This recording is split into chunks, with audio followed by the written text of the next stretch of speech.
विश्वास और घमंड में बहुत कम फर्क है।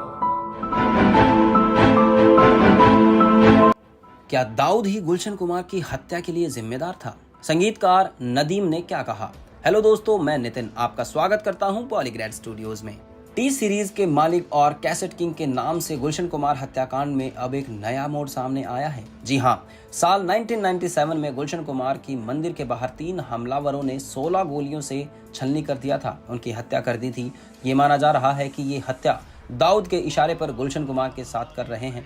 संगीतकार नदीम सैफी ने ही करवाई थी और अब जल्द ही ये बात सच साबित हो सकती है। सोर्सेज के अकॉर्डिंग दाऊद का एक ऑडियो टैप रिलीज हुआ है जिसमें अंडरवर्ल्ड सरगना दाऊद इब्राहिम अपने एजेंट से नदीम की सेफ्टी की बात कर रहा है, जो इस वक्त लंदन में रह रहा है। और खबरों की माने तो दाऊद को अब मोदी सरकार का डर सता रहा है। दरअसल पाकिस्तान में छिपे दाऊद से जुड़े इस टैप से इस बात का खुलासा हुआ है कि 1997 में गुलशन कुमार की हत्या में संगीतकार नदीम का हाथ है और दाऊद ही उसे लगातार सुरक्षा दिलवा रहा है।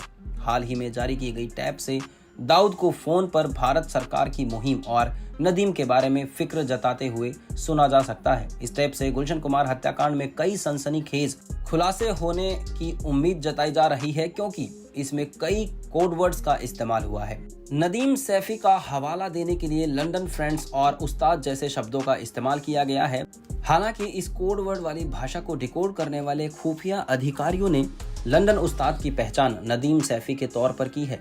नदीम सैफी 90 के दशक में बॉलीवुड का एक हिट म्यूजिशियन था जो अब ब्रिटेन में रह रहा है।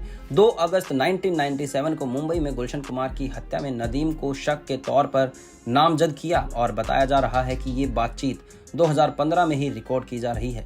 बातचीत का टेप खुलासा करता है कि कैसे दाऊद का एक गुर्गा संगीतकार को लेकर संभावित कानूनी खतरे के बारे में आगाह कर रहा है। वो बता रहा है कि मोदी सरकार के ताज़ा शुरू किए गए प्रयासों के परिणाम क्या हो सकते हैं। वहीं दूसरी तरफ नदीम खुद को बेगुनाह मानता है और अपने इंसाफ के लिए लड़ रहा है।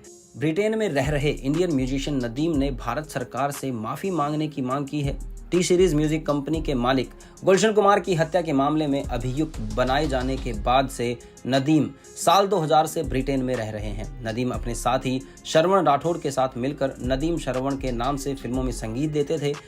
नदीम का नाम 1997 में हुई गुलशन कुमार की हत्या की साजिश से जुड़ा है। हालांकि 2002 में एक भारतीय अदालत ने सबूत न होने के चलते उनके खिलाफ मामले को रद्द कर दिया, लेकिन उनकी गिरफ्तारी के वारंट को कभी वापस नहीं लिया।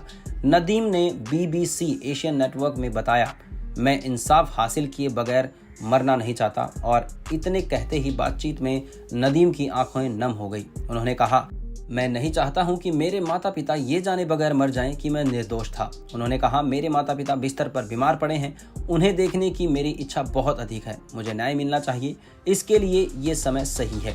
मोगल फिल्म बनाने का मोटिव भी शायद यही है कि गुलशन कुमार के मर्डर के कई ऐसे राज हैं जिन्हें खोलना अभी बाकी है। उनके मर्डर का मुद्दा पूरे बॉलीवुड को हिलाकर रखना था और दाऊद ने ये किया भी था, क्योंकि उसके आगे शायद पुलिस की भी नहीं चलती थी, इसीलिए वो कभी पकड़ा ही नहीं गया था। लेकिन मोगल की कहानी में इसका उल्टा भी हो सकता है कि दाऊद को पकड़ा जाए और इस घिनौने कारनामे के पीछे के आरोपियों को सजा देकर गुलशन कुमार को इंसाफ दिया जा सके। तो दोस्तों, आज के लिए बस इतना ही।